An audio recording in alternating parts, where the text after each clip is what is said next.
बुहारी बुहारी 1 कप चिया बना लिएर त मेरो लागि छिट्टै लिएर आइहाल। ढिलो नगर।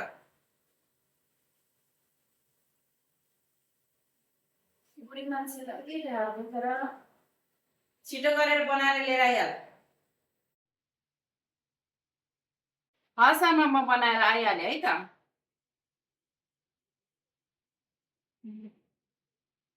होइन जब 1 कप चिया बनाउनु पनि कति टाइम लगाएको हो? छिटो गरेर लिएर भनेको। ग्यास सकिएको रहेछ आमा, दाउरामा पकाउँदाखेरि टाइम लाग्यो। अब चिया पाकिहाल्यो, म लिएर आइहालेँ है त। लिनुहोस् आमा, तातो तातो चिया पिउनुहोस्।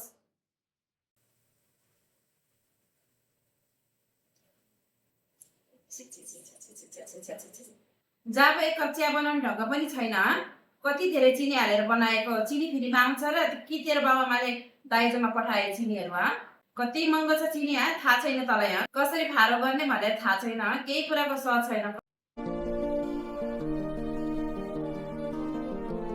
आमा बरु मलाई जति गाली गर्नुहोस् मलाई गर्नुहोस् तर मेरो माइकीलाई चाहिँ केही पनि नभन्नुहोस्, मेरो चित्त दुख्छ।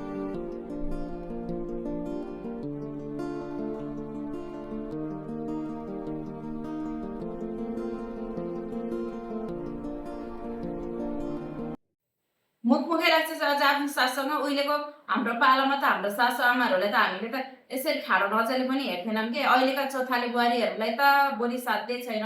कस्तो दिनमा यस्तो चोथालेलाई भित्राउनु पुगेछ हे भगवान्, म त अचम्मै परेछु।